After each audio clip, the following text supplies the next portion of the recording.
Welcome everybody. My name is Ricky Bartlett. I teach astronomy, meteorology, and geology here at Lakeland.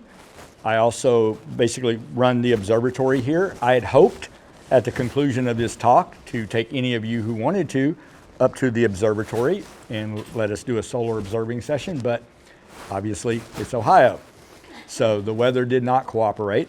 But if any of you are interested, this is a very, very good time to be looking at the sun because we are nearing maximum sunspot activity. Sunspot activity goes in these cycles, these 11-year cycles, and we are nearing maximum in 2025. So we almost always have sunspots visible right now, often some very beautiful complexes. Recently, we've actually had complexes visible that with the naked eye, you could look up with a pair of eclipse glasses. So if you have a pair of eclipse glasses, you don't have to look up to see an eclipse. Look at the sun at any time, and a lot of times you will be able to see sunspots. They're actually visible to the naked eye. If you're curious, want to know if there are any that are visible, you can go to just Google solar weather report. And there's a website that will tell you how many sunspots are visible and their size. So it really is an interesting time to be observing the sun.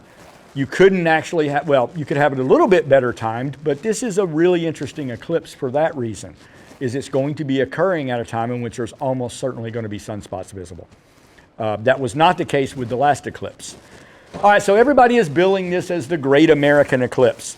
And this is going to be an interesting thing, right? Nobody, including myself, can tell you what is going to happen, but I can tell you one thing with absolute certitude. It is going to be interesting. It is going to be a really wonderful event. So a solar eclipse is a very special thing. I could not find an exact number, but I found a few articles supporting what I'm about to tell you. If you look at all the people who have ever lived, probably less than 1% of those people ever had the opportunity to see a solar eclipse. Because most people never really ventured more than 50 miles from where they were born. And these things are rare. These things do not occur at any given geographic location that often. So you are actually going to get a really special opportunity to have totality coming right through your location. You also may have noticed that we've had a spate of these things recently. We had one in 2017, a total. We had an annular last year in Texas, in the southwestern United States, and now we're having this total now. These things go in cycles. So this is all part of the same cycle, and I'll explain that to you more in a little bit. This is totality. This is what you are going to see. And you're going to get an eclipse that is almost twice as long as the previous eclipse, right? This is going to be a beautiful eclipse. All right, so the solar eclipse path, of course, is the path of the sun or the moon's shadow as it moves across the earth. Now, the actual shadow is much larger than this, but this is the shadow of totality, meaning the portion of the earth where you will see the sun completely obscured. If you are outside of that path, you will only see a partial. So this is the eclipse we are going to be viewing in the upcoming event. Now, as you notice, this eclipse covers a very small portion of the Earth's surface, right? So very few people are going to have an opportunity to actually observe this eclipse. What is an eclipse? Well, an eclipse is really simple to understand. The moon simply comes between us and the sun, and the shadow of the moon falls upon the earth. Now that shadow is broken into two parts, the umbra and the penumbra, depending on whether you're going to be a total or a partial, right? If the moon is not going to completely obscure the sun, then you are in what we call the penumbra. You will not see a total eclipse. The sun will never be completely obscured. So that is not a zone of true darkness. The actual zone of darkness, the umbra, is a very small circle that moves across the surface of the earth. Now, a solar eclipse is different than a lunar eclipse. A lunar eclipse occurs when the moon moves into our shadow and then is darkened by our shadow. But the lunar eclipse, you would expect, and it should, make the moon go completely black, but it doesn't. The moon actually turns a very beautiful blood red. That is because the earth has an atmosphere. And the earth actually refracts light into its shadow. So our shadow is not truly dark, right? But we do get this beautiful blood moon effect. Lunar eclipses are more common for obvious reasons. The Earth's shadow is bigger than the sun's shadow, so they occur more often. There are three basic types of eclipses: a partial, an annular, and a total. An annular is sort of a special eclipse to where the apparent diameter of the moon, how big it appears to be in the sky, is not big enough to completely obscure the sun, meaning that the moon is a little bit too far away from us. So its diameter will not ever completely cover the sun. You will see what's called an annulus of the sun, a ring of the sun around it. That was the most recent eclipse that occurred last year, was an annular. Now, if you're outside the path of totality, you see a partial, right? You can see sunspots visible in this eclipse, a complex down here. But we are, of course, going to experience totality, where the moon, for a period of time, will completely obscure the sun.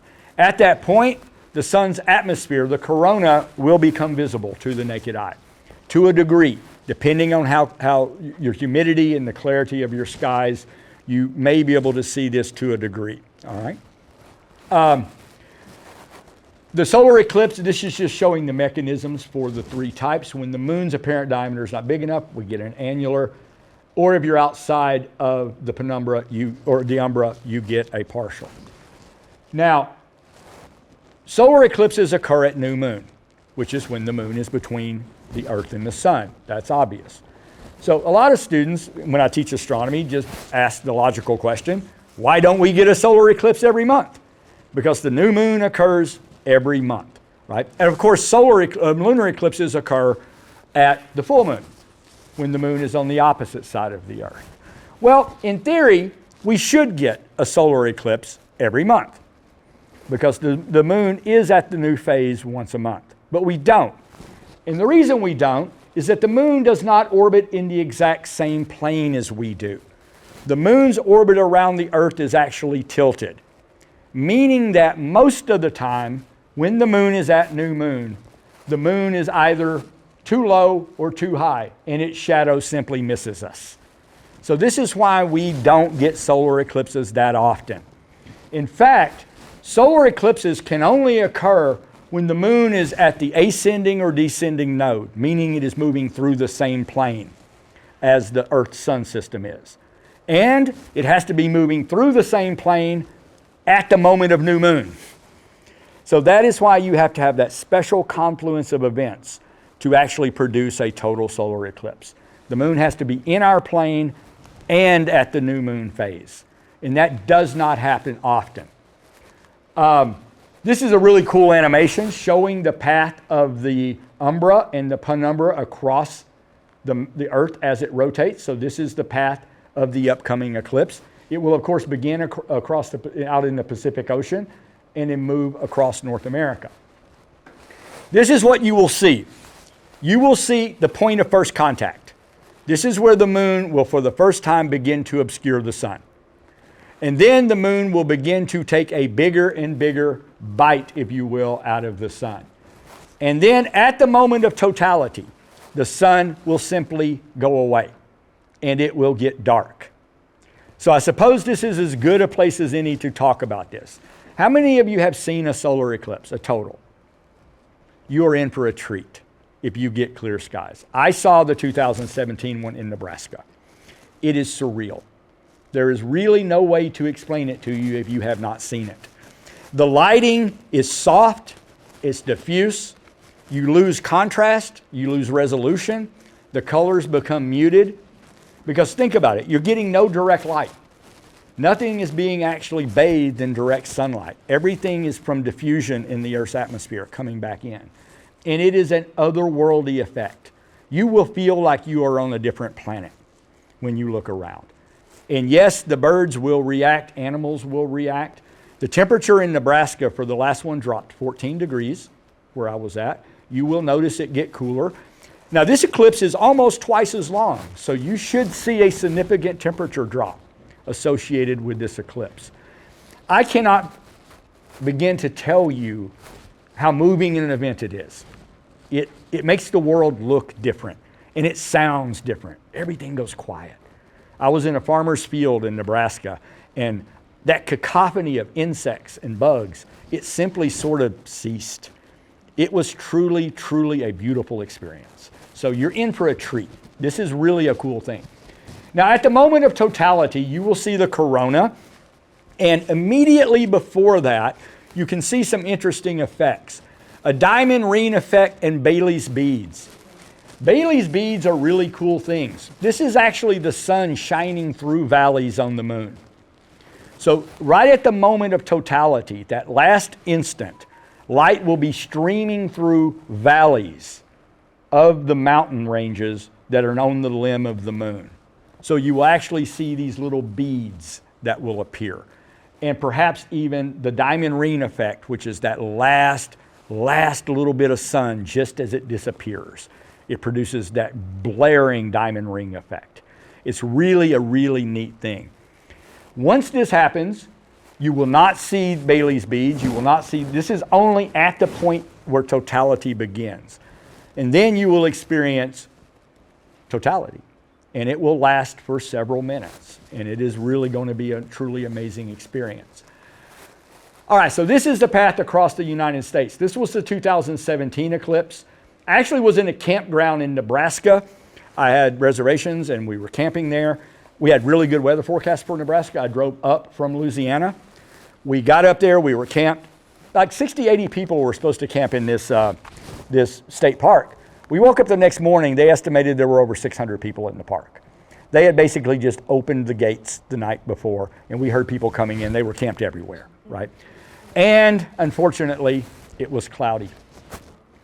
Everybody got in their vehicles, and I can only describe what is about to happen, what happened, as something truly unique. It was a mass movement of people at very high speeds.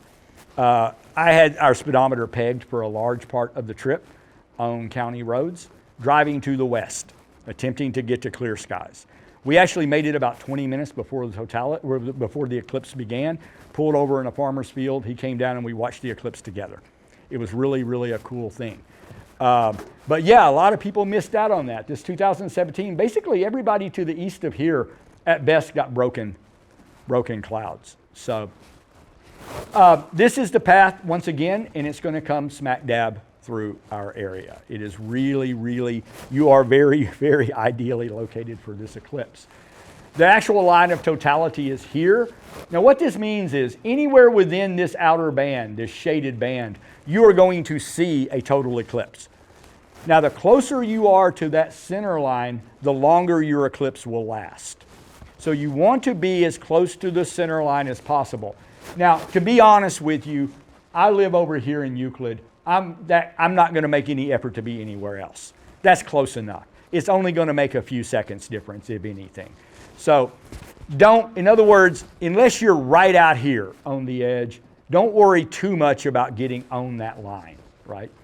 The length of the duration we figured out for most of us, we're going to be looking at 3 minutes and 52 seconds. So almost 4 minutes of totality, which as I said is almost twice as long as the last eclipse. The actual times are here. I will post or email this PowerPoint to anybody who wants it if you want these times, but they're easily obtainable. These will be the start and end times. Yeah, and you're welcome to take a picture of it as well. Here's where it gets interesting. How long does it take to drive to the path of the eclipse? So when this started happening, we had a meeting and brought the former police chief in, talking about whether Lakeland was going to do anything for the eclipse, whether we were going to host some sort of public event. And that idea was immediately squashed by the police chief. They had recently had emergency managers meetings, and his estimate at that time, which was probably about 5 months ago, was as many perhaps as 1.5 million people coming into this Tri-County area. I've given this a lot of thought because I actually really want to see this eclipse, So I, at the 10-day forecast point, am going to make the decision whether I go to Arkansas or Texas. Because I was actually born and raised. Totality actually goes through the front yard of my hometown where I was raised as a child. So there's a lot of appeal to that. But this is really an interesting event in that so many people live near this. My take on it, a lot of people have asked me this. My take on it is this. Anybody who tells you they know what's going to happen does not know what they're talking about. This is going to be truly an amazing event. right? When you look at how close we are to major population centers, which are outside the path of totality, this is going to be a big event. It occurs on a Monday. And interestingly enough, Sarah pointed out to me that our last eclipse was on a Monday. So we went and looked up some former eclipses. We were like, there's no way, because there's no reason. Guess what? Of the 7 eclipses we found, 5 of them were on a Monday. I mean, it was just bizarre. We kept looking up the next one and the next one, and I was like, no, there's no way. But yeah, they just kept coming up Mondays. So yeah, it's going to be on a Monday. When you look at the major population centers, how many people live within the path of totality? This is a beautiful eclipse as far as people being able to see it, right? Which is why they coined the moniker, Great American Eclipse, because so many people are going to be able to see this. Much more than the 217 eclipse, which came largely through the Great Plains area, where there just aren't major population centers. So this is going to be a really, really interesting event. Now here's the thing that I think is going to really get interesting. This is the number of people that live within 100 miles, 200 miles, and 300 miles. Think about a 300-mile drive. Look at how many major population centers are within 300 miles of us. Here's the nightmare scenario from my perspective, from my point of view, is if we get a favorable weather forecast and the East Coast doesn't. People wake up Saturday, Sunday morning, see the weather, and think, oh, we're going to drive to Cleveland to see the eclipse. So this is going to be interesting. The police chief basically said the emergency managers, of course, told everybody, be prepared for no internet, be prepared for no cell service, probably for a couple of days. Be prepared to not be able to travel on the interstates. All of the emergency managers, the regional operators, the police departments, fire departments, were all basically making plans to not rely on interagency cooperation, right? You're not going to get support from other agencies, potentially. Yeah, I mean, you could literally see New York, Philadelphia, Boston, Chicago try to come here under certain scenarios. So it's going to be potentially very, very interesting. Stay home. Be prepared to stay home for a couple of days, right? And be prepared to not be able to go anywhere. I think a lot of the major attractions like, was it Headlands Beach? A lot of the really famous shoreline locations are really expecting to be inundated with people, right? Because if you're driving here from Philadelphia, what you're going to do is you're going to be coming in looking at Google Maps, trying to figure out who's going to be doing something or where can I go. So they're going to be going to these locations, which are popping up as cool places to go. So it's going to be fun, really. Honestly, if you approach it from that perspective, I think it's going to be an interesting psychological and sociological experiment, right? When you shove that many people into this area. Once again, we might not get a favorable weather forecast. It may not work out that way. So, as I said, you are in a great place to see the eclipse.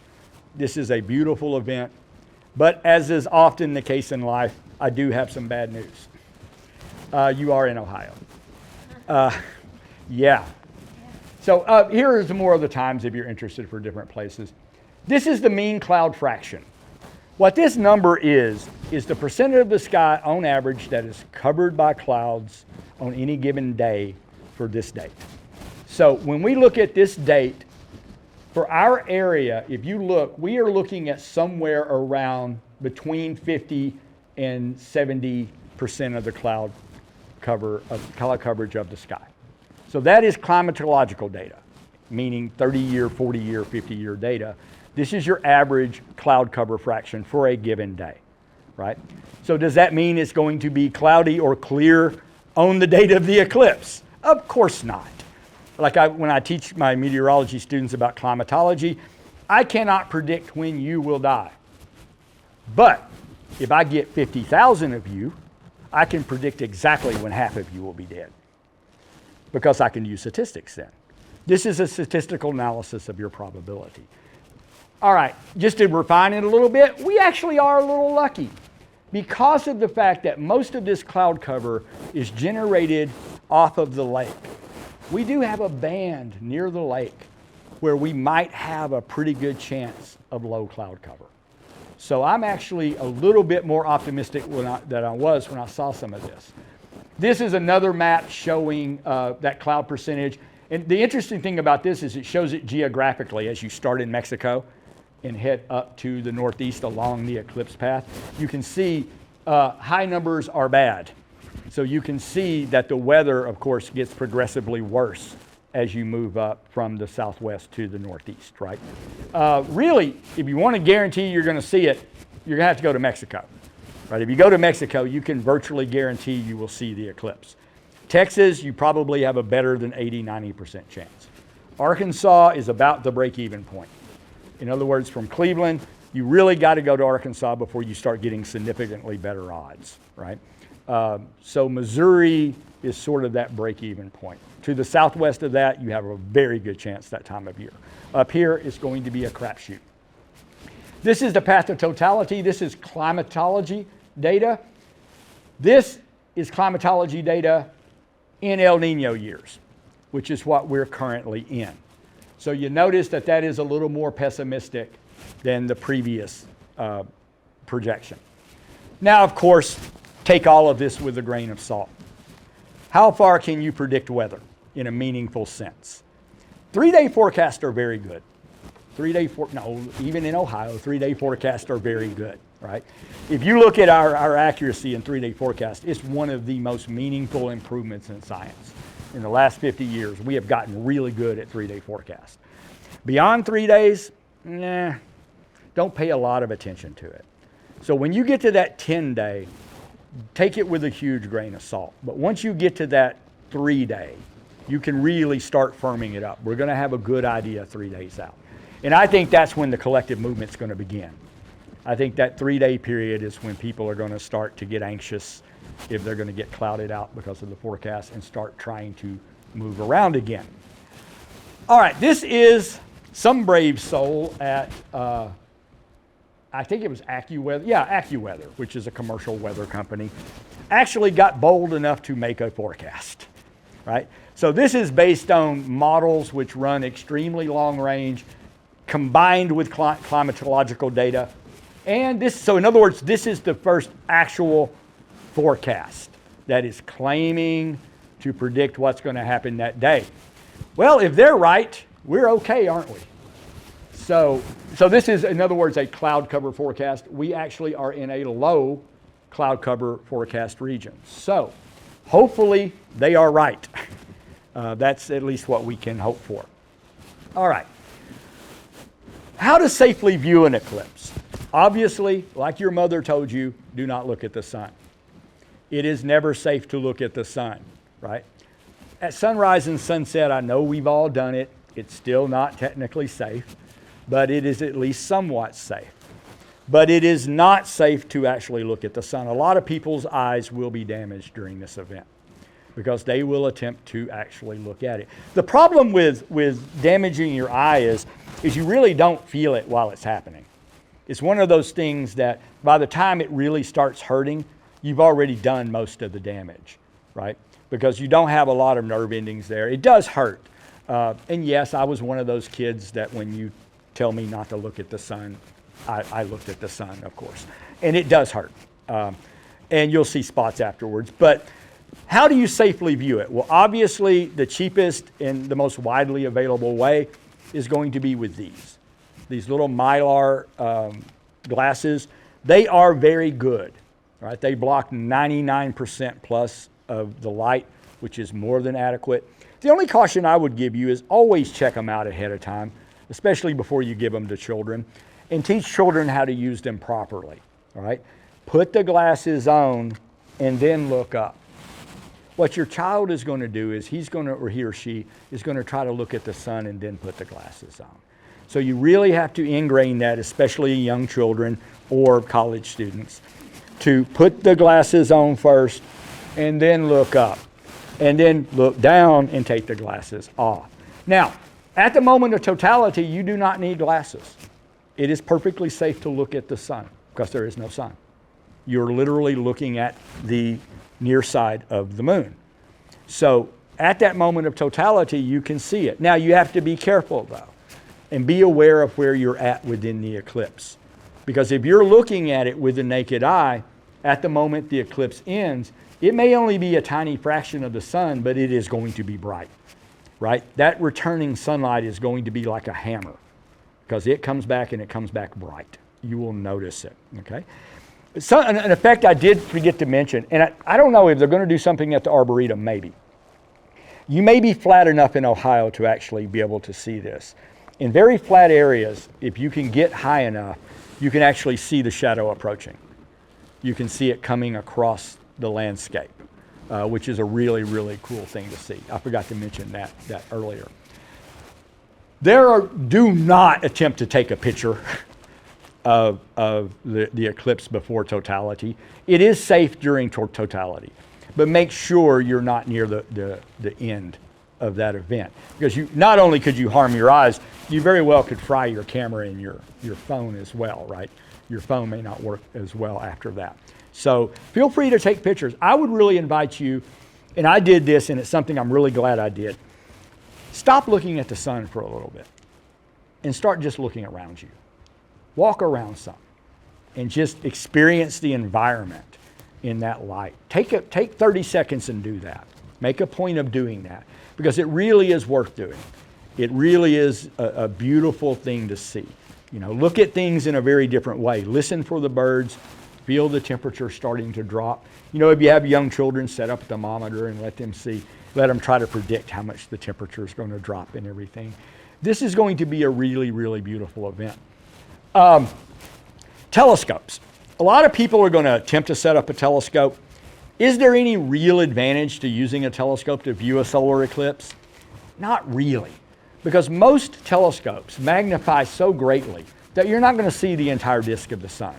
You're going to see a very small portion of it. And by the way, I do want to mention, since we're not going to be able to do the solar observing today, if anybody would ever like to see the sun, just send me an email and I'll be happy to take you up anytime we get a clear day. If I'm not in class, I can take you up. I can set the solar filter up real quickly, like in a matter of minutes. And the sun really is worth seeing, especially this time of year, because you get some beautiful sunspots. So it's really cool. But you'll understand what I'm talking about when we look through the telescope, is you're only going to see a very small portion of the sun itself.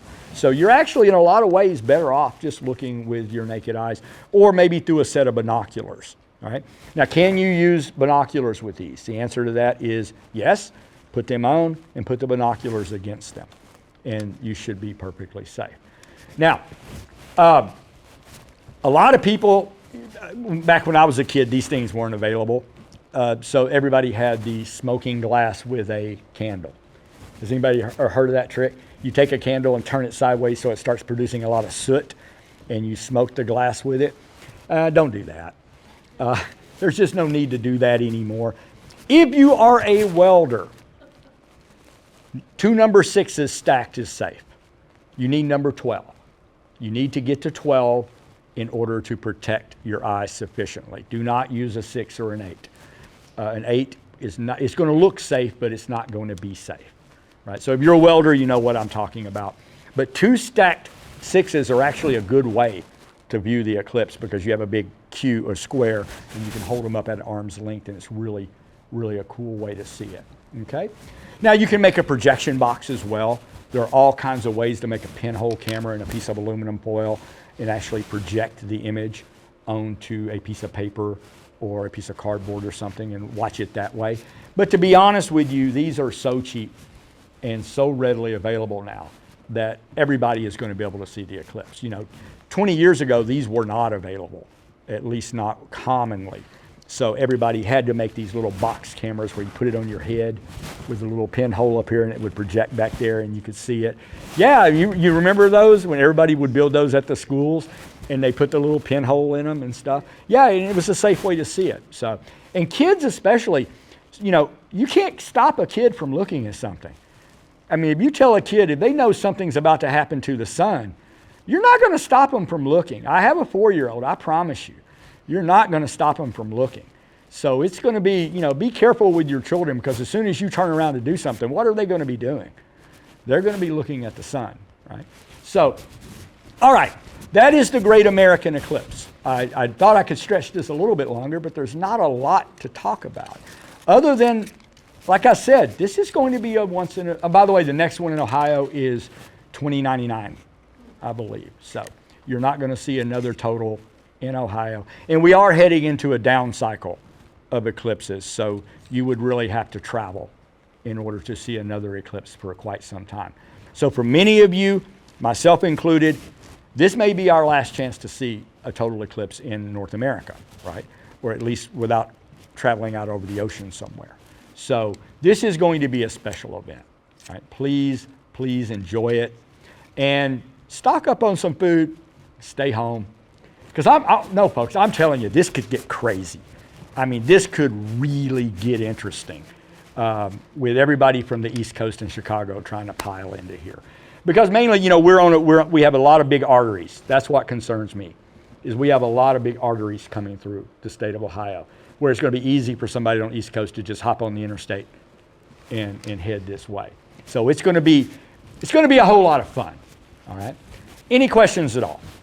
Anything anybody ever wanted to know about astronomy, but were afraid to ask? Yeah.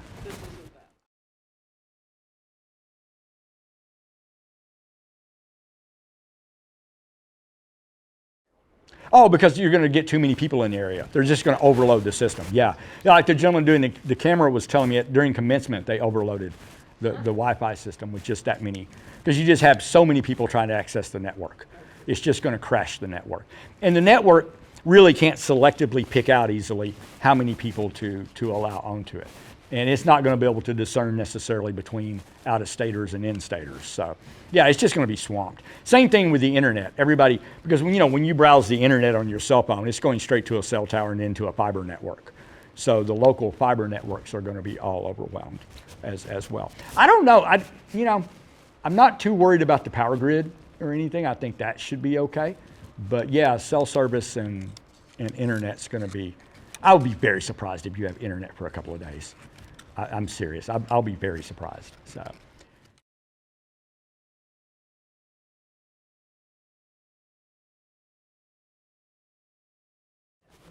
If it's cloudy, what you're going to see is you're going to see it get dark, right? And honestly, you won't notice any difference because you won't get that. You're already in pretty diffuse light. You may notice some difference. It may be a little bit more diffuse, but you'll see it get dark. Don't get depressed if it's cloudy, okay? Don't. Go out and wait. This is a long event, right? There's always a chance of a broken area of the clouds. The clouds we're going to have are not likely going to be horizon to horizon stratus clouds. We're not likely to be decked in. So if say we do get that forecast and it's 70% cloud fraction, that's okay.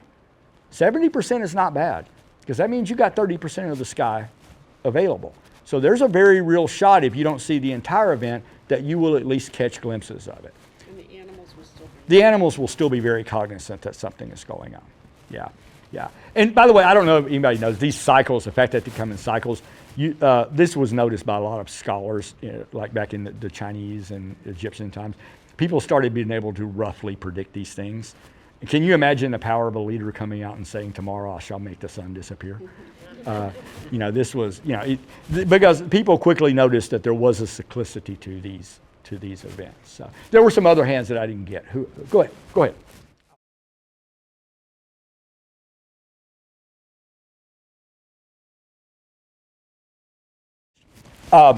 Honestly, there's not a direct way to test them. Find the brightest light you can find, right, in your house or wherever you can get, and look through them and see if you see any light at all. If you see any light at all, you should start questioning them. What I would do personally, if I questioned the safety of one of these, is I would hold them up to the sun at arm's length, cover the sun, and look through it from back here and just glance. And if I see any brightness to it, because if there's a hole or a pinpoint, it's going to be brilliant. You'll see a really bright spot. If it is uniformly the same sort of intensity, you're almost certainly safe.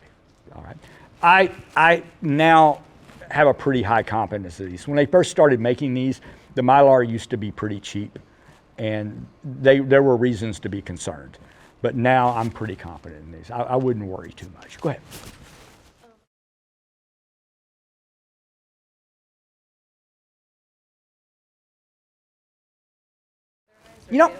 I don't know. I've never heard.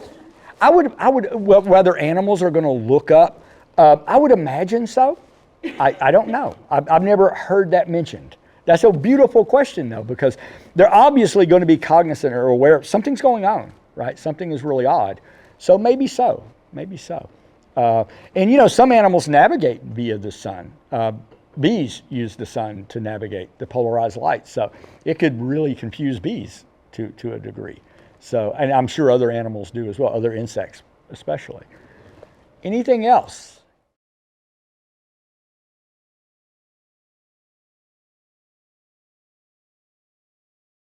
Funding. I really don't know.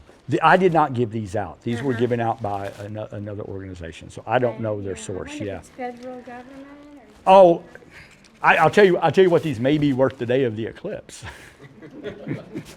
They may be worth quite a bit, right?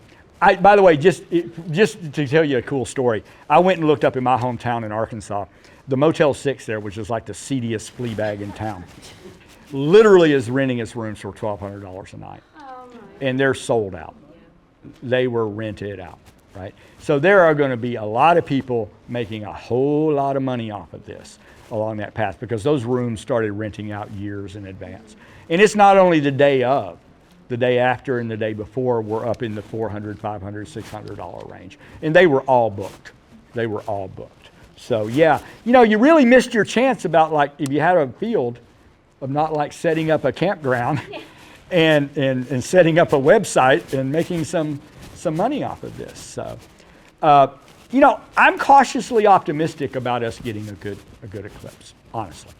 Because even if we get some clouds, when I saw the eclipse in Nebraska, we probably had 40% cloud fraction. We had a lot of clouds at that time, but we saw the entire totality. It was just, out in between clouds. So I wouldn't be too worried about it. You don't really have a great chance of actual precipitation that time of year. There's not a great chance of a front coming through. So if we don't have a frontal passage, I think we have a decent shot at a pretty good show.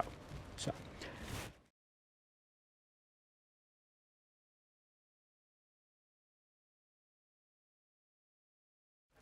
I don't know the percentage reduction. I can't quote you a number. Let me try and recall. It's going to be a lot like dusk. You're going to be able to see, no problem, but it's going to be dim. And it's going to be, as I said, it's going to be really the character of the light is what's going to change so much. Notice the colors.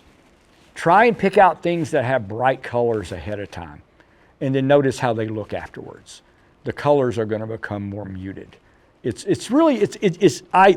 best words I've ever come up to describe it is just an otherworldly sort of appearance because everything is lit very softly and generally from all directions. So it's not that spotlighting that you normally get. Anything else? Anything at all? It's going to be a lot of fun, folks. I mean, even if you don't get to see the entire event, just from a sociological perspective, it's going to be a very interesting experiment. So. Y'all have a wonderful day. And if anybody else has any questions, feel free to hang around. So, all right. And by the way, go ahead. Thank you. I will be doing another one of these in a couple of weeks about our coral reef aquarium, which we have spent the last 9 months setting up, including a tour of the aquarium afterwards. So after the talk, we will take everybody up to the aquarium and let you actually see it. It is doing very, very well. And it really is a beautiful thing to come see if you haven't seen it yet. Okay? Y'all have a wonderful day. Take care.